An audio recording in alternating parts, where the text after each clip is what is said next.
everyone, welcome back to another edition of Sports to the Wire. For those of you who are new to the channel, I am your host as always, Rasheed White. Alright, again, there's a lot of trash NBA content out here on YouTube, and Adolf Hitler actually said this right, and you know, he's really right. The bigger the lie that you actually say or spread, the more and more people actually really truly believe it. All right, so we're going to go over Dreamer's idiot over here because he's saying that the media is lying to actually elevate LeBron James. And this, I'm going to remind you guys now, I am not a LeBron James fan. You know, Jason Kidd is my favorite player of all time. You know, he is my favorite player. So I'm being really pragmatic here. And this is a whole Kobe thing I think he throws into this one. And, I don't have a, you know, I'm not, like I said, I'm not a LeBron fan over it. I'm just being really pragmatic over here. So he's saying that the media is actually elevating LeBron James. We're going to go ahead and listen into what this dumbass has to really say over here, man, because this is really getting like real tiring already. Basically highlighting some comments that Rajon Rondo made, who was someone that has played against LeBron and played with LeBron. Talking about the difficulty of beating LeBron James and what it takes to beat him and how hard it is to beat LeBron James. And it made me begin to think, I'm like, hold up, wait a minute. Let me spend some time going through these numbers. And by the way, before I even start, today we have some mathematicians in the audience. These are LeBron fans that count how many videos we produced today. So I'm sure they're going to be counting 1, 2, 3, 4 LeBron James videos today. Man, you really need them. You really need them to pay the rent. So I got a question for you guys, because there are some LeBron James fans out there. And since LeBron is such the cheat code to be successful on YouTube, how come many of your bum asses have channels that are growing, but you talk about LeBron all the time? Let's address the elephant in the room. If you need LeBron James to grow your channel, why are your dusty asses not growing then? All right, so who he's referring to is the locker room. And listen, my man, you live in Nigeria, okay? So I looked up his salary on YouTube. He makes about $57,000 a year in ad revenue, and plus he has a little sponsor. You take that money over to Nigeria, and you'll be living really well. All right. Not everybody out here wants to be a big YouTuber. I'm certainly not. I have a great career. You know, I'm a part-time YouTuber, okay? So if I was to take my salary and I go over to Nigeria, yeah, I can sit on the internet all day and make lives and make videos and, you know, but come over here and take your little YouTube money and then come over to New York City, you know, or go to Los Angeles, or go to Dallas, go to Philadelphia. You'll be working a job just like every single other person over here, man. So please stop, man. I look around, I see y'all channel playing Sesame Street music and Home Alone music and all of this nonsense. What happened? What's not working out? What? I thought that was a cheat code. What happened, bro? What happened? If you're trash, you could talk about anything and you're still not gonna get views. If you start talking about Donald Trump, you're still not gonna get views if you're trash.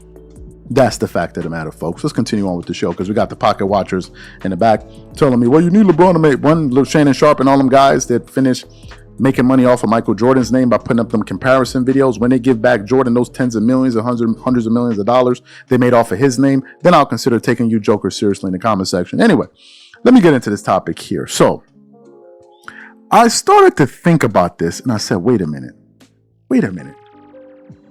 Let me go back and look at some of the numbers of things that took place in the past. So I did this. I put up a poll on the channel about an hour or so ago. People think I'll just be posting polls because I'm up here bored. I actually did that for a reason. And the poll I asked the question, looking back, were the Cavs underdogs to the Warriors in the 2017 NBA Finals? That was what I said. Of the 1,500 people that have voted in the first hour, make sure you go vote. 77% of the people said yes, that the Cleveland Cavaliers were the underdogs in that series versus the Golden State Warriors. And it really made me begin to think about the impact and the role that the media plays in all of this. Well, didn't the Golden State Warriors, if I'm not mistaken, actually win a championship prior to that series? Yeah, so the Cleveland Cavaliers probably would be the underdogs. And I think Kevin Love got hurt before they actually went into that series. And Kyrie hurt his knee, I think, in game one, I believe. So yeah, I think the Cavs was actually really truly the underdogs. I think the Golden State Warriors actually really had a better team. I think they had Sean Livingston as their backup point guard. I'm just trying to remember the squad that they actually had, but they had a really, really, really good team. You see, the media has done such a amazing job of frying the brains of NBA fans that follow this type of stuff, to the point where NBA fans are actually running around misquoting information. Their understanding of the facts is completely warped. Completely warped. So I started to research that particular year. And the information I discovered was absolutely shocking to me. Absolutely shocking to me. Now, some of you guys are saying, what information did you discover? Let me get into some of the facts for you guys. Here are the facts. According to the research, and I looked at that 2017 NBA final stats between the Golden State Warriors and the Cleveland Cavaliers. According to voters and according to what a lot of people think out there, the Cavs were massive underdogs in that series. But here are the facts. That's not actually true. They're not. They were not the underdogs. It's just another narrative that these clowns have been pushing as a way to make excuses. And I'm going to give you guys the cold hard facts. Let's look at some things here. The trio of the Cleveland Cavaliers consisted of LeBron James, Kevin Love, and Kyrie Irving. I think you would say those are great players, right? Kevin Love, a 26-12 guy. Before you got Kevin Love is a good player. He's not a great player. And what the hell was Kyrie Irving doing before LeBron got there? He couldn't even make a playoff. They didn't even make the playoffs or even come close to actually making the playoffs. What the hell are you talking about, man? Kevin Love was a good player. He's not a 75 all-time great player. Yeah, he was good. He got 26 points. He was a good player. But, it wasn't great. And you look at the roster, I should have had the roster actually pulled up and do a side-by-side comparison. When Kyrie Irving went down, Matthew Dellavedova was actually his next best player. What are you talking about, bro? Seriously. The Cavs before he was relegated to be a spot-up jump shooter. Yeah, that Kevin Love was a hell of a... Yes, because basketball is a team sport, okay? There's only one basketball. This guy is really, really serious. A serious dumbass over here. And I'm really, really trying to keep this show family friendly, but I'm going to go and get the curse and it's going to start coming out of me. It really is. This guy is really, really stupid, man. And you see in the thumbnail, that's why I put a clown hat on him, because he's never played the game of basketball, all right? I played the game of basketball for 25 years, okay? I've studied the sport for a long time. I coach. Seriously, what the hell do you even do? You admitted on camera that you never played the game. You admitted that. So what the hell are we doing over here? Why are y'all listening to him? I want to see the demographics of his audience, man. A player, right? Kyrie Irving. Is anybody arguing against the fact that Kyrie Irving is a sensational player? Well, no. Let me give you guys some stats for the team that was the woeful underdogs. The LeBron James trio of Kevin Love, Kyrie Irving, and LeBron. Let me tell you guys what they averaged that series. Those three guys. They averaged 79 points per game. Do you know what the trio of the Golden State Warriors averaged with Kevin Durant, Stephen Curry, and Klay Thompson? They averaged 78.4 points per game, that trio. Let's look at rebounds. How many rebounds did the Cavs trio average? They averaged 27.2 rebounds per game. What did the Golden State Warriors trio average? They averaged 21 rebounds a game.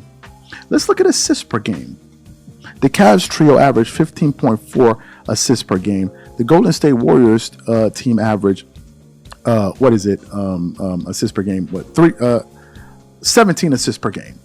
And when it came to steals, the Cavs averaged 4.6 steals per game to the Warriors 3.6. So how help me understand something. If the trio of the Cleveland Cavaliers were actually producing at a much higher level, how could they have been woefully underdogs? Why has the media never given us this information before?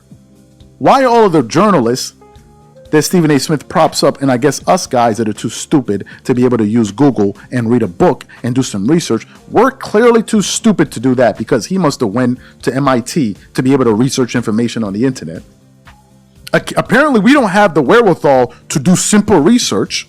Why weren't we educated on this information? Us novices out here, us pretenders, us jokers, us people that can't even read and write. Why were we able to figure this information out? Why didn't you give us this information? Why is it coming down to the fact that if I didn't do this information and many others have, how is this the only way that this information is being disseminated to the public? You help me out. I think you might want to check your comment section there, bro, because a lot of people are calling you out and saying you're lying about this whole thing over here. But, check your comment section. I'm pretty sure you did, though. Understand this. Why isn't this information? I thought you guys were supposed to give the fans a clear picture, or are you guys just up there to give fans a narrative? The fact of the matter is this: the big three of the Cavs average more points than the big three of the Warriors. That is a fact. And it's not, listen, when it comes down to these big three teams, okay? It's not about the big three. It's about the role players, okay? When you have let's say a Kobe Bryant that's going to try to drive the ball to the basket, he's going to get double teamed, and guys like Derek Fisher, Robert Horry actually has to make shots, okay? If they don't make any type of shots, they will lose. You saw between the Brooklyn Nets and the Milwaukee Bucks series when Kevin Durant actually had his toe on the line, but in that whole series, Joe Harris was being paid $75 million for 4 years to drain three-point shots. He didn't do it. Pat Connaughton was killing us. It wasn't Giannis. It wasn't what's his name, Chris Middleton or Drew. I think they had Drew Holiday on that team. I'm not sure. They didn't beat us. Pat Connaughton actually beat us because this man could not miss from three. My dude, you don't know what the hell you are talking about, okay? So like a big three can actually get you there, but you actually have to have role players that are not afraid of the moment, not too much pressure that's put on these guys, and they got to do their jobs in terms of what they're actually paid to do. If they don't, look at the Phoenix Suns this past year. Okay, so they didn't have guys that can actually hit shots. The KD got doubled, Devin Booker got doubled. Guys couldn't make shots. And it's a bit of information that has never been shared. The trio of the Cavs led them in points, rebounds, and steals, and lost in 5 bloody games. Help me understand, who was the best player in that series? Was it not LeBron James? No. I'm going to give you guys that. Who was the best player in the series? Say it with your chest. It was LeBron James. So how can the best player on the series, with another guy averaging damn near 27 a game and another guy putting up those numbers, how are they massive underdog? Who are they going up against? Huh? Who are they playing? The Darth Vader and Thanos? Who are they facing in the finals? Help me get it right. Unless you're going to tell me Draymond Green was the difference. I could have sworn that I mean, wasn't Kyrie out? I mean, I think it was 2016, 2017, because that's where LeBron actually really truly gained my respect. I think Kyrie went down that first game with a kneecap. I think he broke his kneecap, and then they almost won the first game. I think it was some shenanigans with the referees. I should have prepped more a little bit. My bad on that. But then they won the next 2 games. So he almost went up 3-0 with Matthew Dellavedova as his next best player. I said, MJ is not doing that. I'm sorry. I mean, we seen MJ try to do this, and he got bumped out of the first round. Kobe couldn't even get his, when Shaq left that year, when he had Smush Parker. I mean, he couldn't even get his team past the first round. He was the one that really made it unfair. Well, you would look like an absolute bozo if you tried to do that, which A lot of people have tried. Let me give you guys some information here when you got a real top 3 guy on your team. Not a phony top 3 guy. And I meant that. I'm going to say it again. Let me give you guys the information where you got a real top 3 guy on your team, not a phony top 3 guy. Let me tell you what Kobe Bryant did. You know, Mr. Inefficient. Because y'all telling me about efficiency. What did all that efficiency get you but a bunch of hot L's coming out the oven? Help me figure it out. Oh, he's so efficient. And what is it leading me to but a bunch of L's being slapped across my back, beating me with L's? Help me figure it out. What did it all amount to? A bunch of stat padding, useless stats that all lead to losing. Help me figure it out. I thought the objective was to win. Nah, that ain't the objective, son. What's wrong with you? The objective is to win when we're talking about players that are less. When we're talking about players that are on the same par or above, nah, it ain't winning, man. How you gonna be discussing winning with me, a dog? Come on, doggy. Let me give you guys some information about Kobe. In the 2008 NBA Finals, the Celtics had a big 3. 3 top 75 guys. Don't play with me. 3 top 75 guys. No fringe guys. Ray Allen is a top 75 guy. Kevin Garnett is a top 75 guy. Paul Pierce is a top 75 guy. Let me give you guys that trio's averages.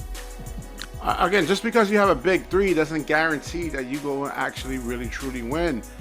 We've seen Kobe Bryant, Gary Payton, Karl Malone, and was it Shaq on that team? They didn't win. It doesn't mean anything, man. If guys don't sacrifice and establish roles, it doesn't mean anything. That trio averaged 60 points a game in a lower scoring era, obviously. 22.5 rebounds a game. 11.8 steals per game. What is it?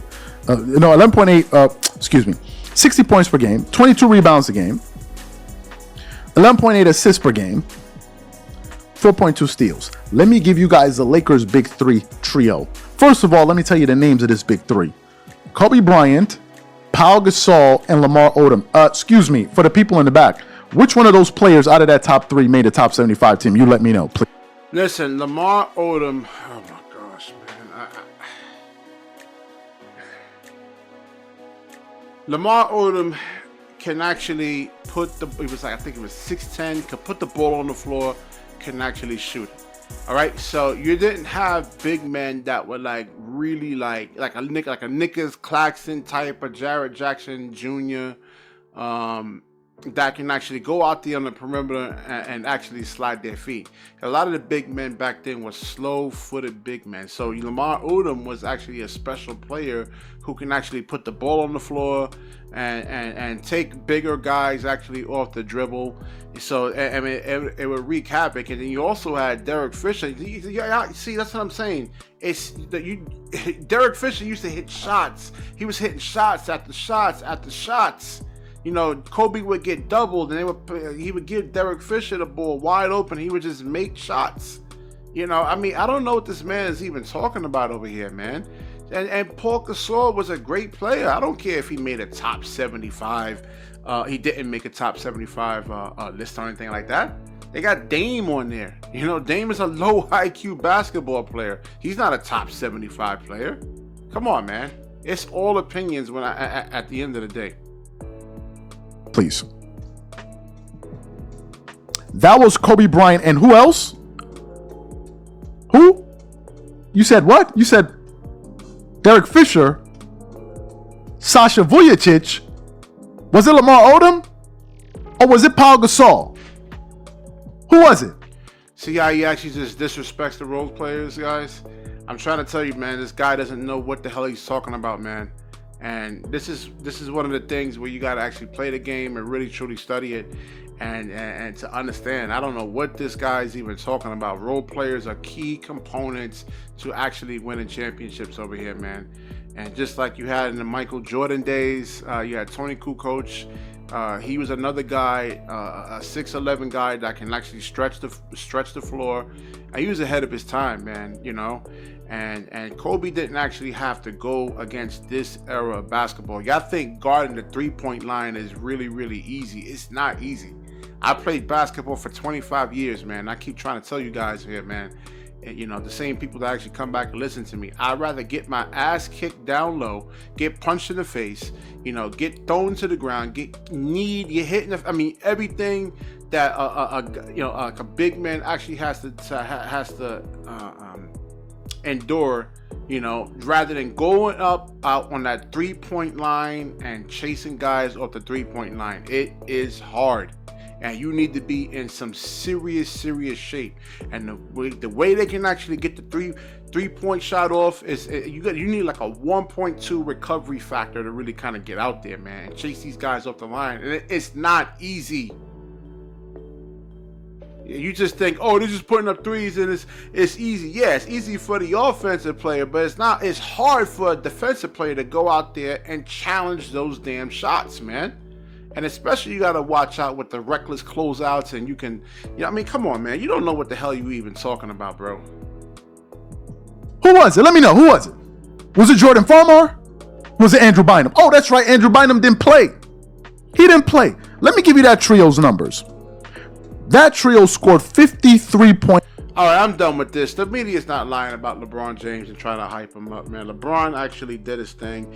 He had a disadvantage actually being in Cleveland for like 7-something years.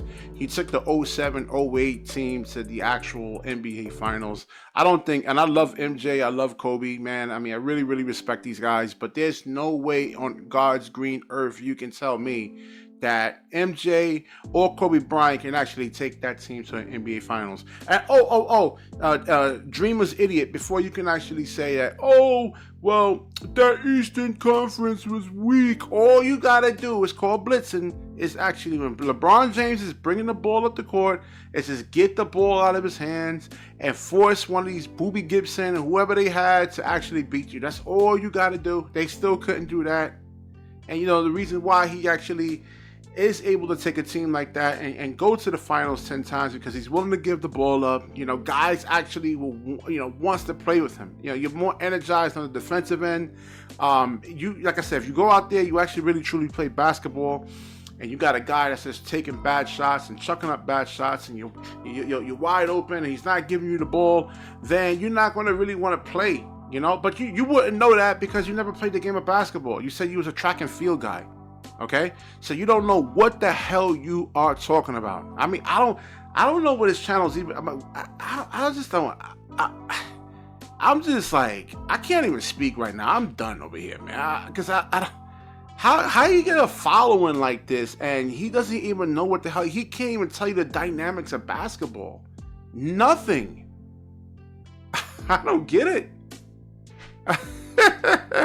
All right, but you know, living in Nigeria and being able to put out, you know, just content on a consistent basis. Yeah, you look at how the biggest music artists out there get big. You look at Drake. I mean, Drake was putting out, he was everywhere. You know, same thing with like Rick Ross and 50 Cent and Jay-Z. You know, he was on everybody else's song. So if you can get out there, you can put content out there on a consistent basis, 3-4 videos a day, you know, just flood the internet with your presence. I guess people will actually believe you. Like I said, because, you know, Hitler said it himself, the bigger the lie, the more people will actually really believe it. And this man just spews lies at you. I mean, straight up. Like I said, and all this Kobe was better than, I mean, listen, if you're going to start a team, let's say you want to put together a 15-man roster, out of all the players that actually played in the NBA, you know, is Kobe even making a roster spot? ESPN has him ranked 9. So you look at all the players that you would put together. I mean, you got a choice between Giannis and Kobe Bryant. Come on, man. Come on. It's a no-brainer. Y'all forgot about Penny Hardaway? I know he had a short career and everything, but due to injuries, but y'all forgot about him? Who would you rather have, Kobe or Penny? Penny will get you the ball. Kobe won't. He'll take a shot with 2 defenders draped all over him, and you could be wide open screaming for the ball, and he won't even pass it. He will shoot it. So who would you rather play with? Jesus Christ, man. I'm done with this, man. I can't stand this guy over here, man. He is one serious clown, man. I kept my composure because I was this close to actually really cursing and just, you know, I'm trying over here, man. Like the video, definitely subscribe, comment, and share. And when you share, the universe certainly shares back with you. Peace.